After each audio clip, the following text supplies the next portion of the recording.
पूर्वांचल में heat stroke और heat wave से जो है लोग मर रहे हैं और भाजपा के लोग 9 साल बेमिसाल कहते हुए रैली कर रहे हैं।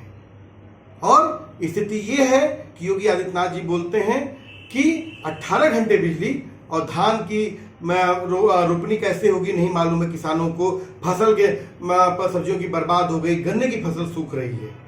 सवाल इस बात का है, कल निरहुआ जी बोले मंच से, कह रहे हैं कि कोई भी व्यक्ति, कोई भी ताकत अंतरराष्ट्रीय एयरपोर्ट बनाने से रोक नहीं सकता। तो हम साफ करना चाहते हैं निरहुआ जी कि पूर्वांचल का जो किसान है, आजमगढ़ का किसान है, खिरियाबाग में 9 महीने से धरने पर बैठा है और उसने इस बात का ऐलान किया है कि हम 1 इंच जमीन आपको नहीं देंगे।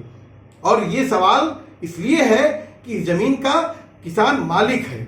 और आप जो चुनौतीपूर्ण बात कहते हुए कर रहे हैं, सवाल तो इस बात पर है कि आपके ही कृषि मंत्री नरेंद्र तोमर और आए और जब पत्रकार साथियों ने उनसे सवाल पूछा कि मंत्री कहते हैं कि यहाँ से 95% पैसा रिलीज हो गया है और निरहुआ जी कहते हैं यहाँ से उड़ान नहीं हो सकती है, तो कहते हैं इन बयानों को गंभीरता से लेने की जरूरत नहीं है। मतलब आपके मंत्री ही आपको अगंभीर मानते हैं। दूसरा सवाल कि आप जिस तरीके से बात कर रहे हैं कि छोटा सा वहां पर हेलीकॉप्टर के लिए जो है एयरपोर्ट बना था। निरहुआ जी, चाहे आपकी सरकार ने एयरपोर्ट बनवाया, चाहे यहाँ पर पूर्ववर्ती सरकार ने एयरपोर्ट बनवाया, अगर एयरपोर्ट मानक के अनुकूल नहीं है, उसके विपरीत है, तो आखिर में बिना मानक के कोई भी सरकार अगर एयरपोर्ट बनवाई है, उसमें करोड़ों रुपए पैसा खर्चा हो गया है, तो ऐसे में इसकी जांच होनी चाहिए।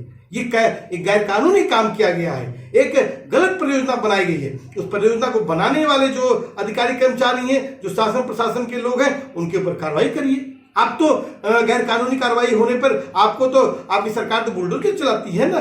तो आखिर में करोड़ों रुपए जो है जो लगाया गया, जो एयरपोर्ट बना, और आपने कहा कि मुंबई दिल्ली यहां से लोग उड़ करके जाएंगे, उनके सपने को आप चूर कर दिए।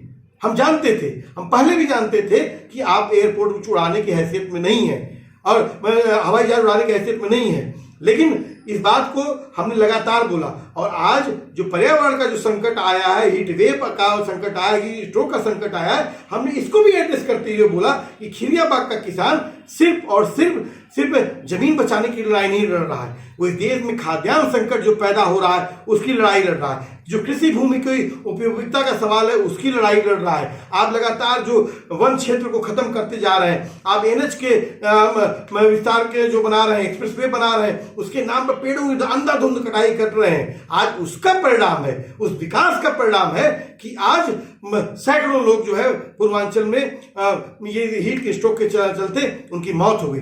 और आप निश्चित रूप से आप आंकड़े छुपा रहे हैं।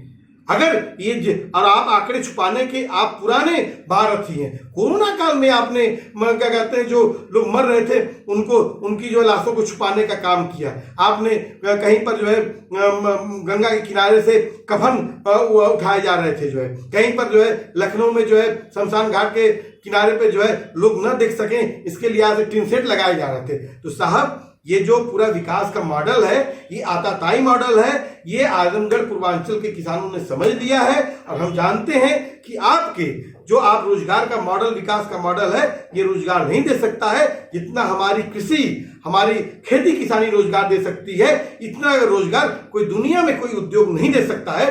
इसलिए आप हमारी जमीनों पर हमको खेती किसानी करने दीजिए। हम अन्नदाता हैं और अन्नदाता इस देश और दुनिया का भगवान है। भगवान को सम्मान करिए। निरहुआ जी, भगवान को चुनौती देने की कोशिश मत करिए।